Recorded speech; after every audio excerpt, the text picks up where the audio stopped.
You know that specific creeping panic? Oh, I do. It always seems to hit around 2:00 a.m. or maybe, right after you blow out the candles on a birthday A cake. classic deadline panic. I know it well. Exactly. Uh, That's it. This feeling that you're somehow failing because you're not a finished product yet. it's that invisible, crushing pressure. Yeah, that you're supposed to have your career, your relationships, your whole life just figured out. And if Yeah. you haven't arrived yet, you feel like you're doing adulthood wrong. Like everyone else got the manual and you're just winging it. Totally. And it is so pervasive. We treat adulthood like a destination on a GPS. You punch in the coordinates and you just drive. And if the road is under construction. You assume you're lost. Mm. But the reality is usually so much messier and much less linear. And that messiness, Hey. that is exactly why we are digging into today's topic. Mm-hmm. We are looking at a really fascinating conceptual analysis of the album Student of the Stars by the artist Ti-Fi. And we should be really clear here. Yeah. We are not just doing a music review. We're not here to rate the beats or anything like that. No, not at all. We're looking at this album as a text. A psychological framework, really. We've got a serious stack of sources today to help us unpack this. We have the lyrics from 5 key tracks. We've got the liner notes, which are entitled Beyond the Shadow, the Architecture of Autonomy. And the big one. Yes, the Yeah. big one. We have a transcript from the artist's own commentary on a show called Reclaiming You. That interview transcript is really the skeleton key for this whole discussion. It transforms the album from just a collection of songs into what is essentially a curriculum. A curriculum for what exactly? For survival, and more specifically, for moving from a place of intense scrutiny, that feeling of being watched and judged, Right. to a place of total autonomy. It's a map for how to stop performing and start living. And I have to say, looking at our notes, the way this all wraps up with all the video game metaphors, I absolutely love it. It is a very clever mechanism. But before we get to the high score, we have to understand why the game even started. You can't win if you don't know the rules. Right. So let's open that first file, the beginning of the narrative arc. According to the transcript, this whole journey kicks off with a massive mindset shift, It starts with the rejection of finishing. which brings us to the first track in our deep dive, Lifelong Learner. So in the source text, the artist is, well, they're very explicit about it. They describe a moment of crisis where they realize the diploma, metaphorically, of course, wasn't the end of the line. And there's this real critique here of how we view wisdom. We tend to think of it as a noun. Yeah, a thing you get. A thing you get, you earn it, you put it on the shelf, and you point at it. The lyrics say, I thought wisdom was a trophy on a dusty shelf, which is such a mood. Yeah. That feeling of, okay, I got the degree, I got the job, I'm done now, I have achieved wisdom. Precisely. It implies this state of permanence. But the shift happens when the protagonist realizes that wisdom isn't a trophy. It's a verb. It's a process. A constant reinvention. That's the phrase from the commentary. There's a line in the song that really stuck out to me. Cutting through the static like a laser knife. Can we just unpack static for a second? Oh, it's heavy. Static here is all the noise of external expectations. Societal pressure, family pressure, social media. The curated lives of your friends. All of it. So cutting through it means learning isn't passive. It's not about just absorbing information. It's aggressive. It's about slicing through the noise to find what's true for you. That makes so much sense. But then there's the fear of failure, right? Yeah. Because if you admit you're a learner, that means you don't know things. And in our culture, not knowing things is terrifying. You've hit on the core anxiety. In the corporate world, in school, mistakes are bad grades. They're failures. Reasons to be shamed. But in Lifelong Learner, the lyrics completely reframe this. There's this fantastic line. Mistakes aren't failures, they're just the research. Just the research. I feel like I need that tattooed on my forehead. Yeah. It takes all the emotional weight off of messing up. A screw-up becomes a data point. That is the exact psychological shift. In the Reclaiming You transcript, the artist argues that admitting you're a learner isn't weakness. It's actually the strongest position you can take. Because it means you're adaptable. You're adaptable. You're never graduating from the school of life. If you never graduate, you can't stagnate. You're always becoming. Okay, so let's establish where we are on this map. We've got the mindset. You're a learner. You've thrown away the old map. Yeah. But now you're just standing there. Who do you learn from? That is the crucial second stage. You can't learn in a vacuum. Once the mind is open, you need a curriculum. And this brings us to the tracks, tracing the lines, and of course, Student of the Stars. And this is where that Reclaiming You transcript becomes so important, because on the surface, this could all just sound like fangirling. Oh, it goes so much deeper. The artist talks about their past in the sex work industry. They describe carrying this heavy load of fear about scrutiny. Constantly being judged. Constantly. For their body, their choices, their past.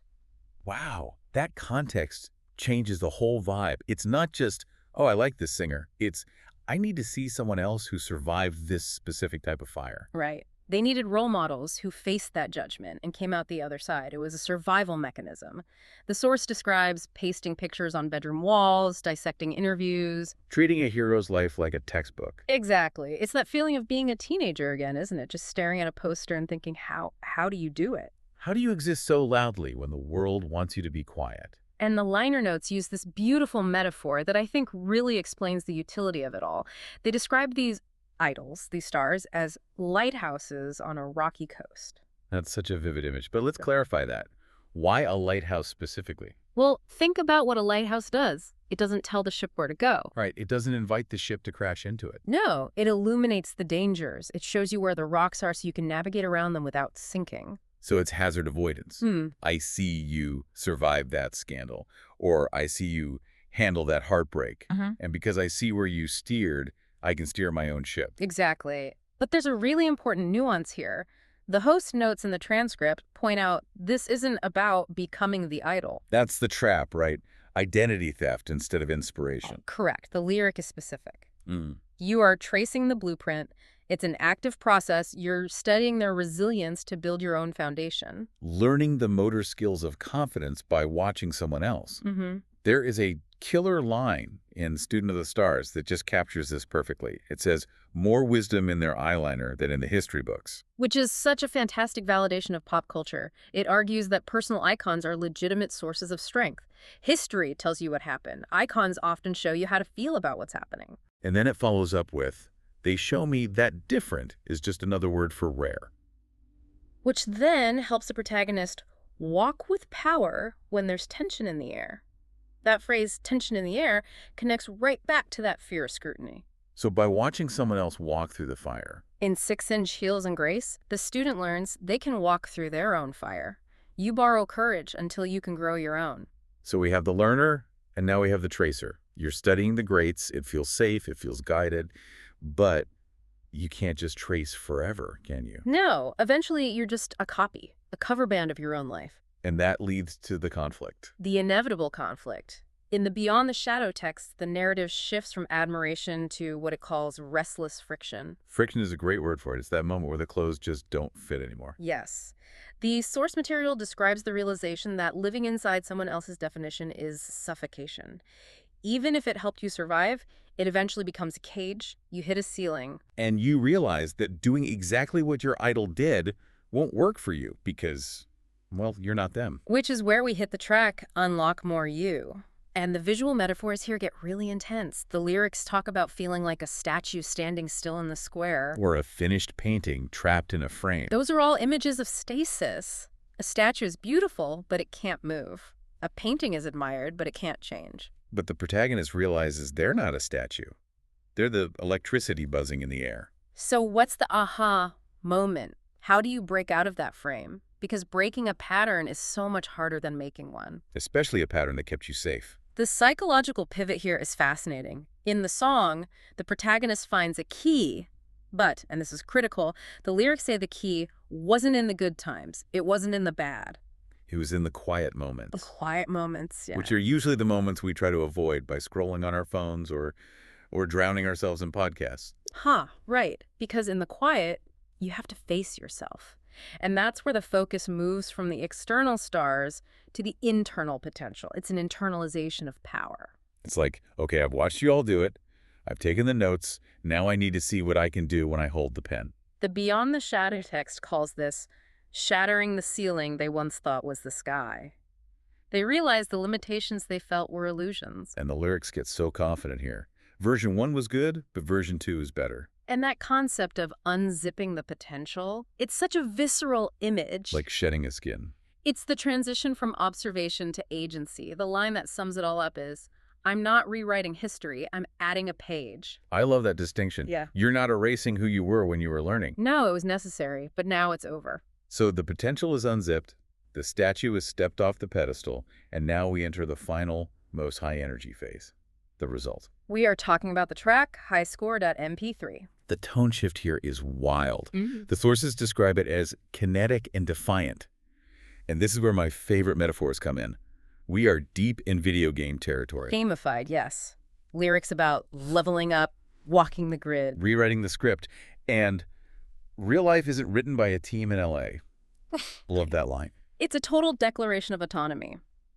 But what I find most profound here is how it redefines success. Because usually when we hear high score, we think about dominance, being number one. Oh, absolutely. I think money, billboard charts, millions of followers, crushing the competition. But here, the lyric is setting the high score of being okay. Setting the high score of being okay. Wow, that hits hard. It's not about conquering the world, it's about conquering your own internal chaos. It connects right back to the Reclaiming You transcript. The victory isn't becoming a celebrity. The victory is mental health. It's liking what you see in the mirror. It's turning the endless feelings into fuel. I think that is such a crucial insight for anyone listening. We gamify the wrong things, net worth, job titles, likes on a photo. But what if you gamified your stability? You know, plus 10 points for setting a boundary, plus 50 for a good night's sleep. You change the win condition of the game. If the win condition is peace, the strategy changes completely. You stop playing for the audience and start playing for yourself. And even though this is about autonomy, it doesn't feel lonely. People think independence means isolation, but that's not it at all. No, not in this narrative. The source mentions the protagonist walking down the street, headphones on, and seeing other pedestrians as co-stars in the same big sky. There's that line about the woman in red being a sign that color is returning to life. It's like, once you're okay with yourself, the whole world looks sharper. You're actually living in it, not just hiding. This is the difference between surviving and thriving. The source says, I'm romanticizing the fact I'm alive, not just to survive. I'm here to thrive. When you aren't terrified of the rocks anymore, you can finally enjoy the view of the ocean. So we've gone from the anxious learner to the studious tracer, to this unlocked potential, and finally to the high score of being okay. But the album doesn't end with a middle finger to the past, does it? No. And that's what makes this so mature. A younger narrative might have just said, I don't need those idols anymore. Right. They were just crutches. But the Beyond the Shadow text describes the ending as a mature, grateful reflection. The synthesis of the whole project. The protagonist doesn't discard their idols. Instead, they offer a deep, echoing thank you. It's coming full circle. In Student of the Stars, the artist acknowledges that the stars are human just like me, flesh and bone. That demystification is key. They realize the idols aren't gods, they're just people who were brave first. And the lyric says, because they were brave, I can be brave today. I think that's the ultimate takeaway. You trace the lines drawn by others so that eventually you can color the picture with your own shades. Exactly. You start by mimicking the form, but you end by filling it with your own content.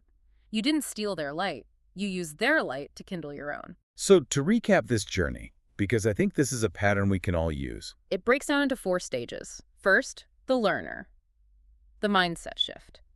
You admit you don't know everything, and you view mistakes as research. Then the tracer. The survival method. You find the lighthouses, the people who've been through it, and you study their blueprints. Then comes the unlocking. The turning point. You realize the map you've been tracing is too small for you. You find your own potential. And finally, the high score. The result. You reclaim the pen. You realize life is a game where you set the rules, and the only metric that matters is being okay. And in that state, you can look back at who helped you and just say thank you while standing firmly on your own 2 feet. It's really powerful stuff.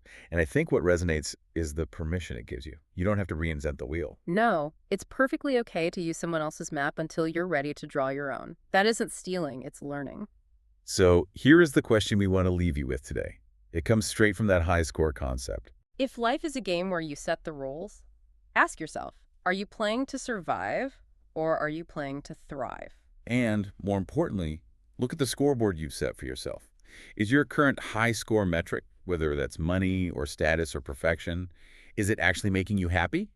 Or is it time to change the game and aim for the high score of just being okay. Sometimes being okay is the most radical victory of all. Something to think about while you're walking your own grid today. Enjoy the show, everyone. Keep tracing your lines.